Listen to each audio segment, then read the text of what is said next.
Welcome to Eastown Online. My name is Emerald, and I'm really glad that you have chosen to watch us today. Our life work here at Eastown is for anyone to experience Jesus, belong in community, and love our neighbor. What does that mean for us? It means that we want you to know that Jesus wants to get to know you, who you are and where you're at in life right now. He wants to know you, and he wants you to know him. It means that we are encouraging our people to live life together in community to see all the ways that Jesus can show himself. And it means that we are committed to loving local.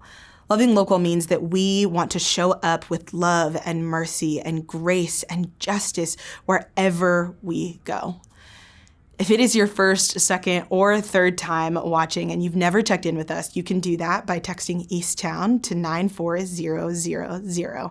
I want to encourage you to subscribe and share, and don't forget to comment. I want to hear what it is that you're learning as you are watching. I know for some of you, this right here is a first step into community. And so I want to thank you for taking that leap to join us. But I also want you to know it is so much better in the room.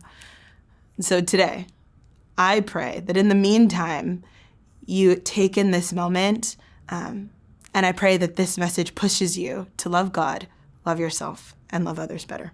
Enjoy. The Lord is my shepherd, I shall not want. He maketh me to lie down in green pastures. He leadeth me beside the still waters. He restoreth my soul.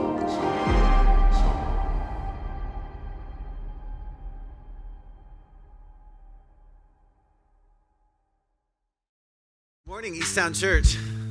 It's good to see you all. Am I the only one that didn't know Dan could play keys like that? Right? Hey, for those of you that I've yet to meet, my name is Philip, and I lead Foster the City. We've been partnered with Eastown for a lot of years, and I'm stoked to get the opportunity to share a message with you today, a message that I think is really near to the heart of God. And maybe the best way that I can do that is just to begin with a story. Let me tell you about a beautiful little girl.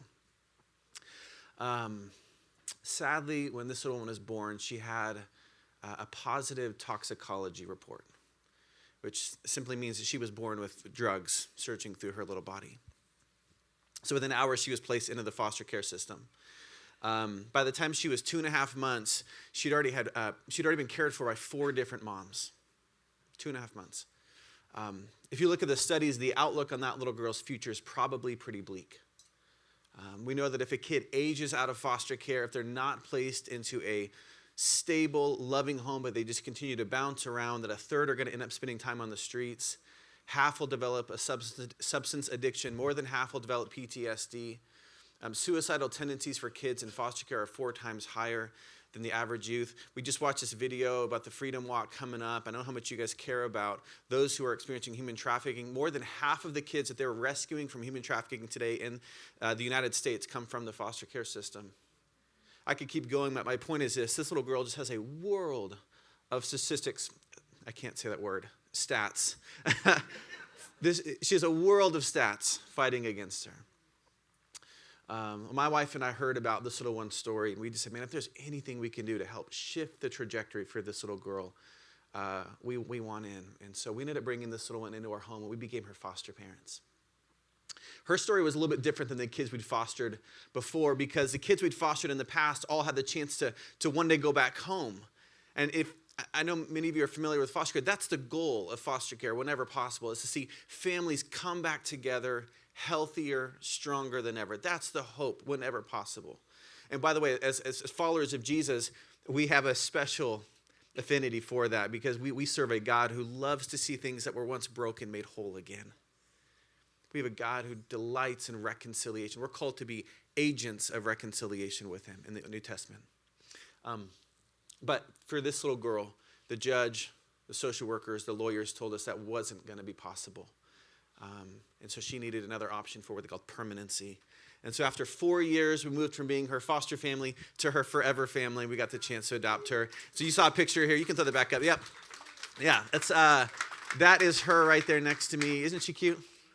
Can I tell you one more story about her? All right, so my wife, who's there next to me, she and I have been married for maybe 22 years this January.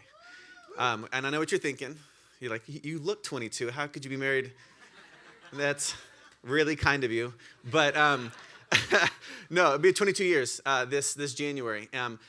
Rewind back to the beginning. When my wife and I were first married, before we had kids, one of the things we do is we had all this extra time in our hands, right? So one of the things we do is we'd read together at night. We'd read books at night. And one of the book series that we read together at night was called The Chronicles of Narnia.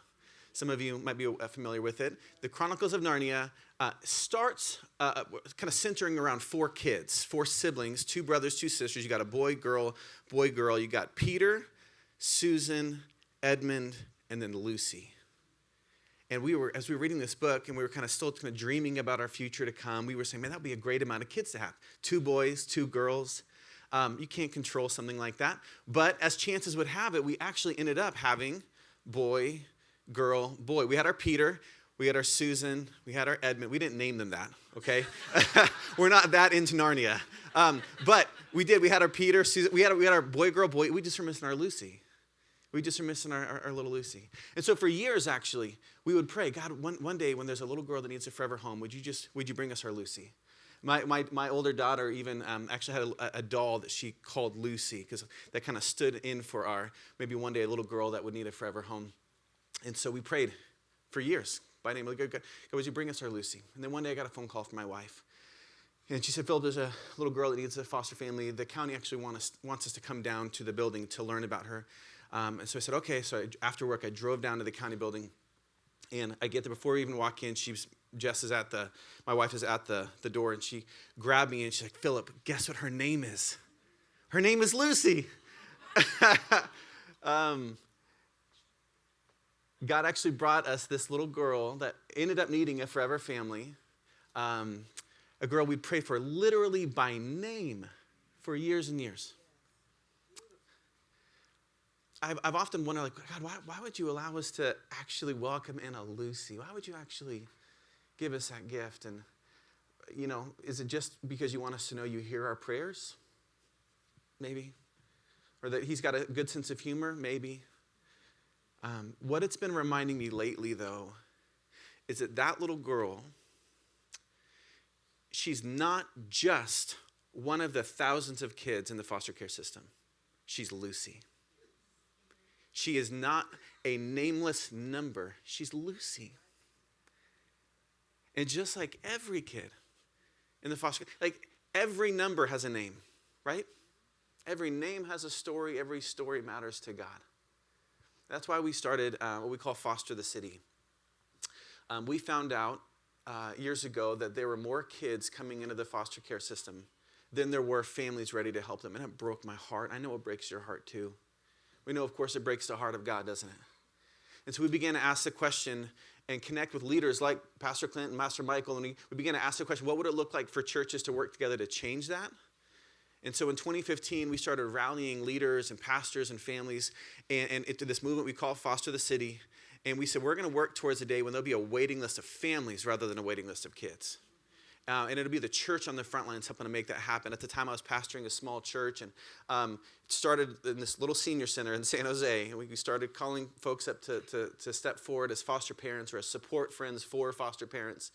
And today, this movement of Foster City is now 336 churches that have linked arms. And again, we're raising up foster families, we're raising up support teams for foster families, and we're going to keep going until there's more than enough. Eastown has been a part of that since the very beginning. So as soon as we came into this county, Eastown has been on the front lines of that. And God willing, will continue for years to come. But my hope and my prayer is that God would stir in some hearts even today to want to be involved in what God's doing through Foster the City. Here's why this matters so much. The church, at its best, has been a community that brings hope and healing and hospitality to those who are in need. The church, when we have been at our best over the last 2,000 years, we have been known as a community that brings hope and hospitality to those in need. And that's what we're going to talk about today. Throughout the summer, here at Eastown, we've been exploring through this book of Psalms, better understanding the heart of God and the hope that we have in him. And we're going to continue that conversation today. We're actually going to wrap up that conversation over the summer. We're going to wrap it up today. We're going to wrap it up by looking at Psalm chapter 68. Psalm 68, I want to look at a verse and a half together today. And this verse is going to launch us into our conversation. And the psalmist says this: a father to the fatherless, a defender of widows is God in his holy dwelling. God sets the lonely in families. A father to the fatherless, a defender of widows is God in his holy dwelling. God sets the lonely in families. How does God set the lonely in families? Through us, through his people, through you and me. I'll give you just one example of this. And I know that I've shared this here at Eastown, so I'm going to apologize right from the get-go that this is going to be repetitive and redundant for some of you. But I want everybody here to have a crystal clear picture of what the church has done and what we could be today. We have historical records that tell us 2,000 years ago, at the very beginning of the church, about this Greco-Roman tradition. When a child would be born into a family, a Roman family, they would often place the child down at the feet of its father. In this tradition, if the dad bent down and picked up the child, everybody in the room, the crowd would go wild. They'd celebrate. The child was legitimized, was welcomed into that family. That's where we get the term raising our kids, by the way. It's from that tradition. The problem is sometimes the dad didn't pick up the kid. If the child was sick, if the child was weak, or if the child wasn't the gender that they had hoped for, if it was simply an inconvenient time or the child was, born out of if for whatever reason they didn't pick up the child, instead they would take the kid outside of the city, it'd be left alone to die. It was a completely legal, common, accepted practice at the time. They called it infant exposure. But we also have historical records that tell us how early Christians responded to that. Early Christians who understood that every man, woman, and child is made in the image of God. How these early followers of Jesus would go outside of the city at night and they would walk up and down the streets outside of the city listening for the cries of children. And when they'd come across one of these kids, they'd bring the child back into their own homes. They would raise up this child as their own beloved son or daughter. That's the legacy of the church. The church at its best has been a community that brings hope and hospitality to those in need. You and I have the opportunity to carry on that legacy right here in the Bay Area in this generation. How are we going to do that? If we want to be that kind of a community, we need to be a people with open hands, soft hearts, and hard feet. We're going to talk about those three things today. Open hands, soft hearts, and hard feet. We'll take them one at a time. First, open hands. We see this call to radical hospitality all throughout the scriptures. This matters so much to the heart of God. And because it matters to the heart of God, it matters to Eastown Church. You're actually going to be launching, I'm probably giving away a secret, and I'm sorry. You're going to be launching into a series all about hospitality in the coming months. This is how much it matters.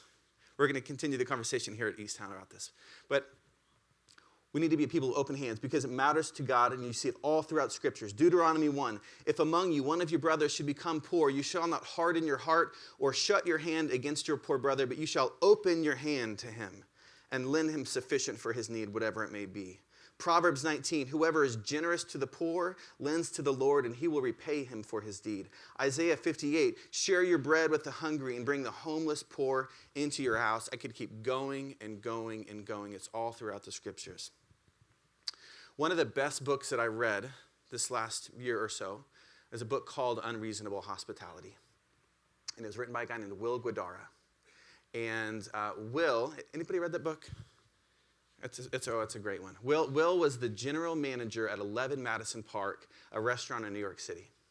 And Will tells the story in the book about how 11 Madison Park went from being a pretty good restaurant to a 3 Michelin star ranked #1 restaurant in the world.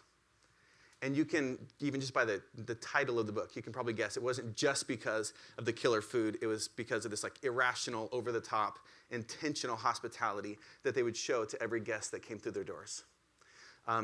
He said it all started this one day when he was bussing a table on the floor, and he overheard a table of gentlemen who were eating, having this conversation. These were some out-of-towners. They were in New York City, kind of visiting all these great fine dining restaurants. And they were just about to leave. They had their bags with them. When he overheard one of the guys say, man, this has been amazing. I just wish, one thing I never got to try, I just never got to try a New York City street hot dog. Went to all these great fine dining restaurants. I just never got to try one of those like street hot dogs. And so Will had this idea.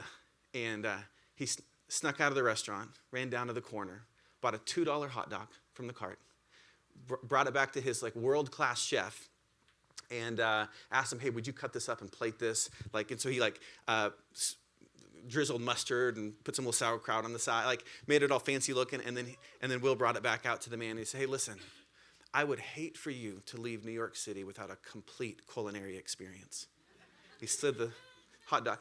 The guy was blown away. He had spent thousands of dollars on all these fine dining experiences, and he said that $2 moment was the greatest moment of his trip. And Will began to realize something, like the power of actually seeing and hearing and caring about the people in front of you. He actually went on to write this. This is how he starts the book. He says, most of the chefs on the 50 best list had made their impact by focusing on innovation, on what needed to change. But as I thought about the impact that I wanted to make, I focused on the one thing that wouldn't. Fads fade and cycle, but the human desire to be taken care of never goes away. The human desire to be taken care of never goes away. Dr. Kurt Thompson is one of the leading voices and thinkers around attachment theory. He said it like this. He said, we all were born into this world looking for someone looking back at us. And we remain in this mode of searching for the rest of our lives. We all were born looking for someone looking at us. And it never goes away. For someone to see you and care about you, who knows you, who wants to meet your needs, who wants to meet your desires. We all long for this. We all need this. But listen, what the scriptures are calling us to in regards to hospitality goes much, much deeper than what you experience at 11 Madison Park in New York City. As beautiful as that is, as remarkable as it is, the hospitality to which God is calling you and me goes so much deeper than that. You pay thousands of dollars to have a once-in-a-lifetime experience like that. But listen to what Jesus says about hospitality. He says, when you give a banquet, invite the poor, the crippled, the lame, the blind, and you will be blessed. The word hospitality, in fact, comes from, it's a Greek word, it's a compound word. It's philoxenia. Philo means friend, xenia means foreigner, stranger. The word hospitality literally means friend to the stranger, friend to the outcast, friend to the marginalized and the needy and the downtrodden. That's what the word hospitality actually means. Skye Jitani, in a great book called The Divine Commodity, he says this. He says, the English word hospitality originates from the same Latin root as the word hospital. A hospital is literally, so this is what the word hospital means. It means literally a home for strangers. Of course, it's come to mean a place of healing. There is a link between being welcomed and being healed. Our homes are to be hospitals, and our dinner tables are to be operating tables, the place where broken souls are made whole again. I love that our dinner tables are to be operating tables. I was actually talking with he was a retired Navy officer, and he told me, he said that on a Navy battleship, the dining room where the officers eat their meals is called the ward room, W-A-R-D, like hospital ward. It's called the ward room. They call their dining room that because in times of crisis, the same dining table that they used to eat becomes an operating table, which is kind of gross when you think about it, that they share that. But there's something also really beautiful about that as well. There's a link between being welcomed and being healed. Our dinner tables are to be operating tables. Our homes are to be hospitals. And we are invited to extend this kind of hospitality, not out of shame or compulsion or obligation. We're paying it forward. We're paying it forward because we love because he first loved us. Joshua Jipp He said, he's a New Testament scholar, he said the entire ministry of Jesus is appropriately captured in this one phrase: divine hospitality to the stranger and the sinner. Divine, if you're here and you're exploring who is this Jesus, this is it right here. Divine hospitality to the stranger and the sinner. And now this divine hospitality that gives you and me a seat at the table and brings us hope now flows through us and into the lives of those around us. I love the way Todd Hall put it. He said, we are loved into a people of love. If you're a follower of Jesus, you are being loved into a person of love. How might this be true of you? How might you step more into that? How might God be leading you to extend hospitality to the stranger, be a friend to the stranger? I'll just put it on the table. Join us in the work of Foster the City. There is a profound need for more foster families across the Bay Area.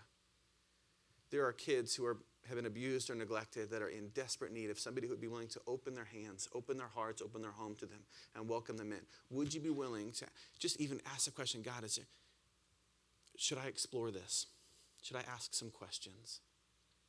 Maybe you're not in a season of life where you feel like, hey, I'm not able to welcome in a child, but I'd love to be able to support a foster family. For every foster family that we raise up, we want to wrap them with at least 4 support friends, 4 households that would help provide the capacity so this family can foster longer and stronger. So a support friend is somebody who brings meals, who babysits, who shows up and does yard work, who shows up and picks up laundry, the dirty laundry off their porch, and goes and washes it and cleans it and brings it back folded. I have a buddy. He said that he kind of tells a story. He said on I can't remember if it was Tuesday. There was one day a week their foster kids had a visit with their biological parents. And so they would drive down and they would take these kids to visit with their parents for a couple of hours. Inevitably, lots of emotions are stirred up. And so they're pretty dysregulated. They're pretty hyped up. And so what they could do is they could drive home and park the car and bring the kids in the dining room and have a pretty chaotic evening in the home as they're trying to make dinner and feed the kids and be able to do their homework and nighttime routine and all of that. Instead, what happens is they take the kids, they have this visit, they're dysregulated, there's lots of emotions, they park the car and they take a walk through the neighborhood. And they walk and they're able to kind of move their bodies, and some of this stuff begins to regulate. They're out and they get that vitamin D, they're out in the sun, and they're able to talk through some things, and they have this nice long extended walk every week. And then they get back to their house, and on their porch is a home-cooked meal ready for them. A support friend is not just doing a chore for the family. They're providing capacity so that this family can foster this child better and stronger. So maybe that's a role you could explore. Man, I'm not at a season where I can personally welcome in a child, but I'd love to be able to support a family. If that's you today, if you're interested in any way in how you could be involved with Foster the City, Krista, Jessica, we're going to be at a table out in the parking lot, out in the courtyard next to the coffee. We'd love to be able to have you fill out a little next step card. And if you fill out that next step card, all we're going to do is we're going to email you about an interest meeting that we have coming up, where you can learn a little more. It's going to be a virtual meeting. It's about an hour long. You don't even have to get dressed back up and come to church, okay? You can take it from your living room. We'd love for you to, that really is the ask today. Would you be willing to give 1 hour of your time to learn how you could show biblical hospitality to someone in need? A friend of ours, his name is Jason Johnson, he says it like this. He says, we cannot rightly raise our hands in worship of a God that steps towards us in our hard and broken, and then use those same hands to push the hard and broken of others away. We're to be a people with open hands. But also we're to be a people with soft hearts and hard feet. All right, I'm going to pivot here for a minute. And guys, I'm looking at you. I'm going to ask the men a question here.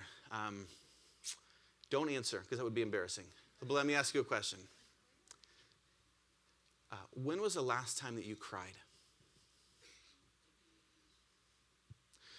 When was the last time that something, anything, moved you to the point of tears?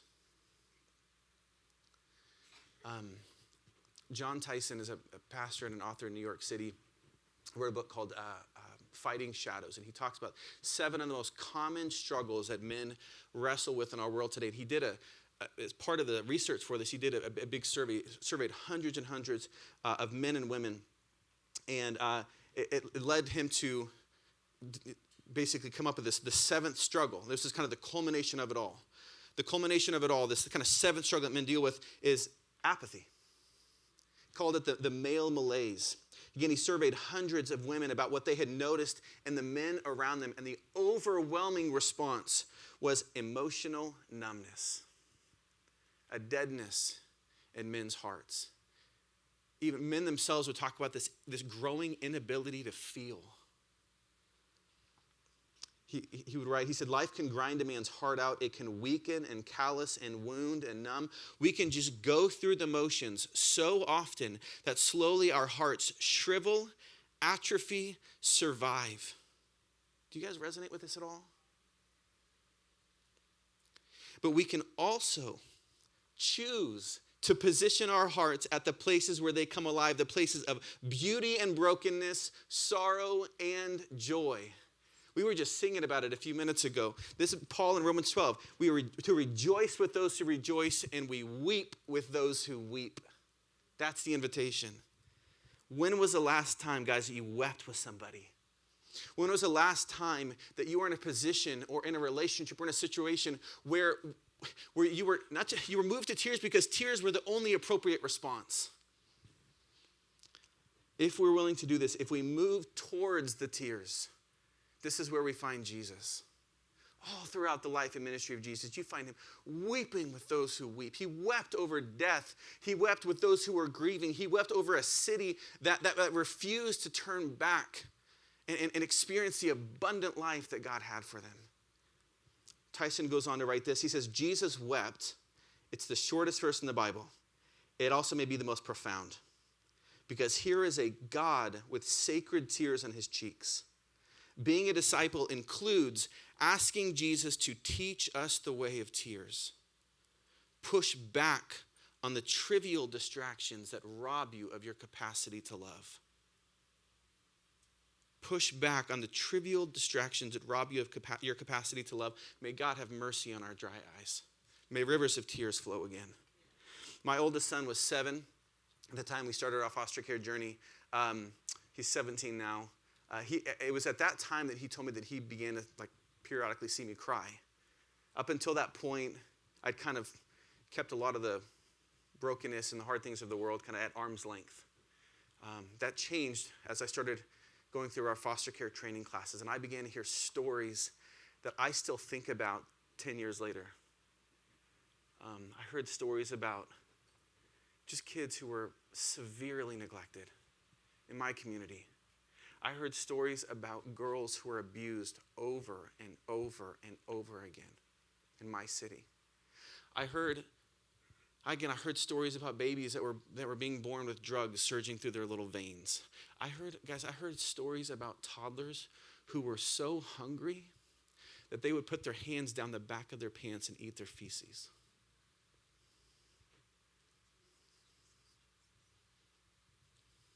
I'm sorry to be so graphic, but what if we stop holding stories like that at arm's length? Stories like that should make you sick to your stomach. It should cause a visceral response. Just recently, we had a social worker here in the Bay Area reach out to us about a 12-year-old little girl. My older daughter is 12. She told us about this girl who had been abandoned by her family. And the social worker said she has done what she's had to do to survive. Do you know what that means? She's 12 and she's already been trafficked.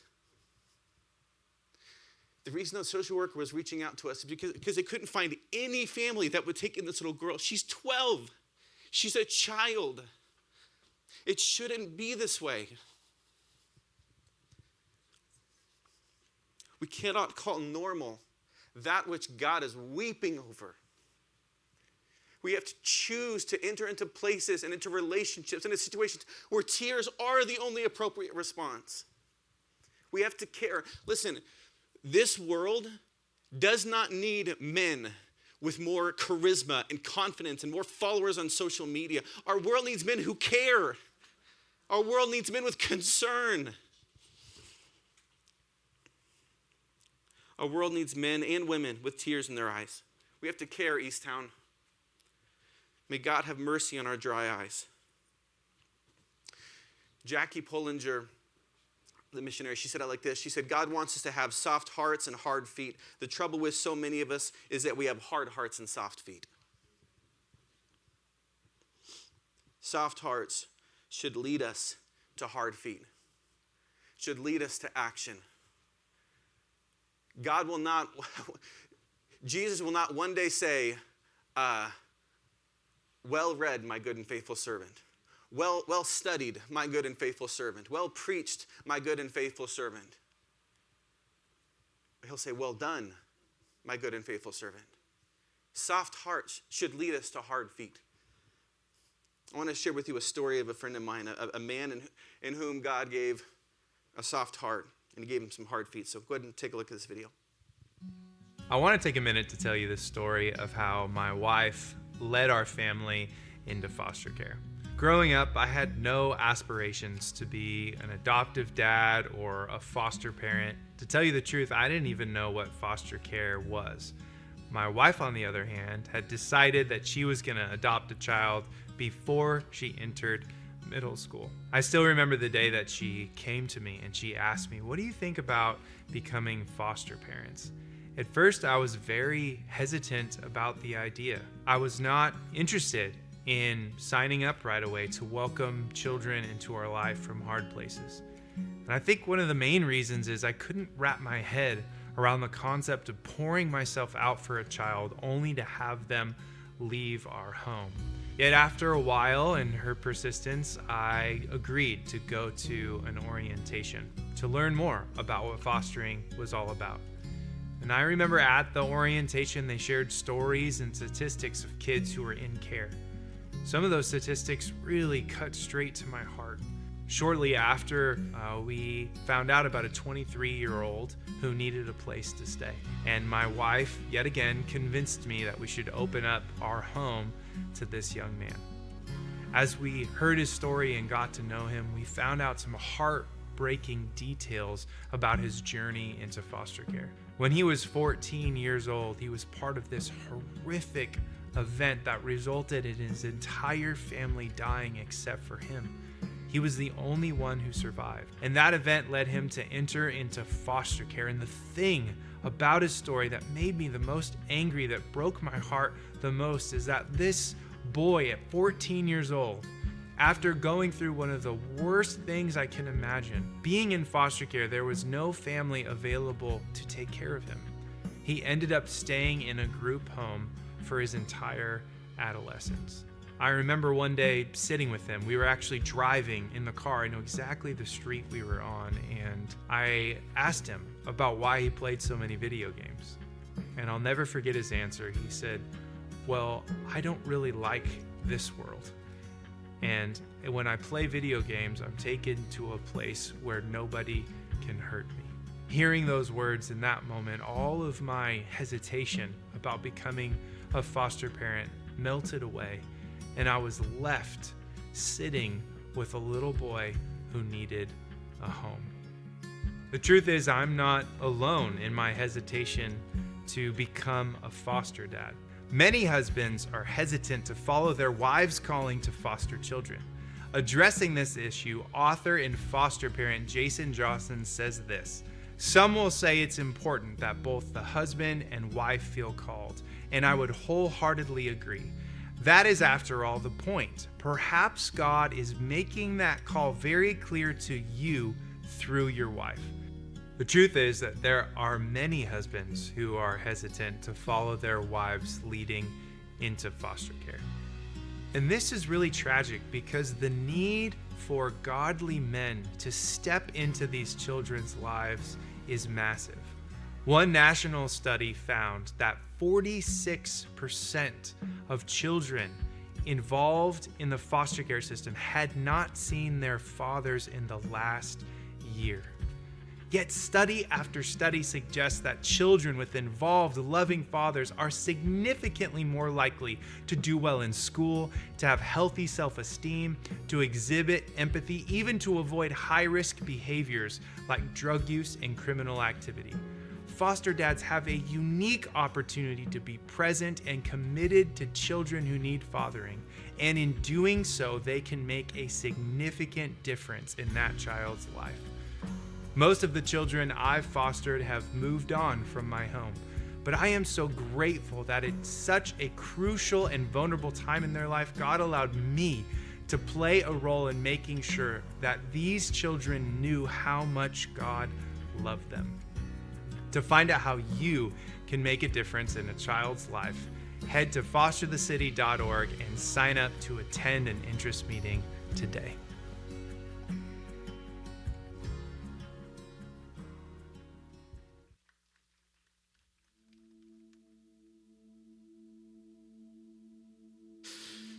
How might God be calling you to respond? How might God be calling you to be a friend to the stranger, a friend to the downtrodden? Maybe it is getting involved to Foster the City. Come see us at the table. Fill out a next step card. Krista and I were talking just before. We're praying for at least 8 households today. 8 people to come out and fill out a next step card saying that they're ready to just take the step to learn. Would you be one of those 8? Maybe it's getting involved here at Eastown. Maybe it's joining the Freedom Walk on August 16th, 10:30 in Oakland. Maybe it's beginning to use your time and your resource to serve those who are coming to Eastown, getting involved in a ministry here. Maybe it's to begin giving generously to Eastown. Pastor Clinton, Pastor Michael, they don't know that I'm going to mention this. Eastown gives to Foster the City. This sounds like a humble brag. I don't mean it to be this way, but Foster the City gives everything away for free. There's no cost involved to any church and any family. We've always, for 10 years, given everything away for free. But every once in a while, there's a church that says, no, we really believe in this, and we want to invest in it because we want to see more churches mobilized in more places to help more kids, and Eastown is one of those churches. Eastown says, no, we want to invest in this. So as you give to Eastown, part of your generosity is directly linked to the lives of vulnerable kids here in this community. I'm going to honor you for that. I'm going to say thank you. Maybe that's a way that you can begin moving towards the vulnerable is by giving generously here to Eastown. Are you willing to ask? Maybe God's put somebody on your heart. Maybe it's a name or a face that he's been putting in your heart all morning long. It's a family member who's struggling, a friend, somebody whose marriage is falling apart, somebody who's struggling in your neighborhood, in your school, in your workplace. What would it be like for you to be a person that with open hands and bring hope and hospitality to somebody in need? Maybe your best next step is just to pray. Ask God, would you soften my heart? I know I have a heart. How would you soften my heart? Would you open my eyes to those whom you're calling me to love and to care for? We're going to do that in just a moment, but as we wrap up, I want to do 2 things. 2 things just to wrap up. First, we're going to spend some time reflecting. I just want to add, if we could just take a minute or two, and just would you be willing to go to God and ask that question, God, how are you calling me to be a friend to the stranger? Would you ask him that question, and then would you listen? And then after we reflect for a minute or two, we're going to remember. We're going to do that through communion. We said at the outset, God sets the lonely in families. And the reason that we are motivated to join him in this work is because if you are a follower of Jesus, that's your story too. When we were lonely, when we were estranged from God our Father, he did not keep his distance from us. Even though we were enemies, he did not keep his distance. He moved towards us in love through the person of Jesus Christ. In his life, death, and resurrection, Jesus brought us in. He took away the sin once and for all that is separating us from our Father. And now we have a seat at his table. And now we are being loved into a people of love. And so at communion, through the bread and through the juice, we remember what he did for us on the cross. The body represents the bread represents the body that was broken. The juice represents the blood that was spilled on our behalf, that we might enter back into relationship with God. Our sin is taken care of once and for all. When he was on the cross, he cried out, "It is finished." It's paid in full. Now nothing will change that. Nothing can separate us from the love of God. And so we're going to remember that through communion. After, we'll take a minute or two to reflect, and then as we begin to sing, you'll be invited to go and visit one of the communion stations around, and you can take that when you're ready. God, I thank you and praise you for your grace and your goodness to us. God, thank you for showing us divine hospitality. We love you and we praise you, God. We pray that your grace towards us would help us to become a people of love and grace, that we would be a people of hospitality, that this community would never be the same as a result of what you're doing in and through Eastown Church. God, I thank you for the families, the individuals that have already taken a step towards vulnerable children in this church. God, we thank you, but God, we pray for more. God, we pray for at least 8 more families that would come visit us and just take the courageous step to just even fill out a card. God, I just pray, God, that you would compel us, not out of shame, not of compulsion, but God, you would compel us out of love to move towards those who matter so much to your heart. We love you. In Jesus' name, amen. We hope you enjoyed today, and thanks again for taking the time just to tune in. If you have any questions about Eastown or what it means to put your trust and faith in Jesus, we have many resources available on our website. If you have more questions than what you can find on the website, simply email us at info@eastown.church, and we would love to connect with you. We believe the church should be making a positive difference in your life and in the community in which we exist. And we can only do that through people's generosity. If that is something you would like to do, simply visit eastown.church/give. And again, thanks again for joining us. Tune in next week. Or hey, better yet, visit us in person. Have a great day.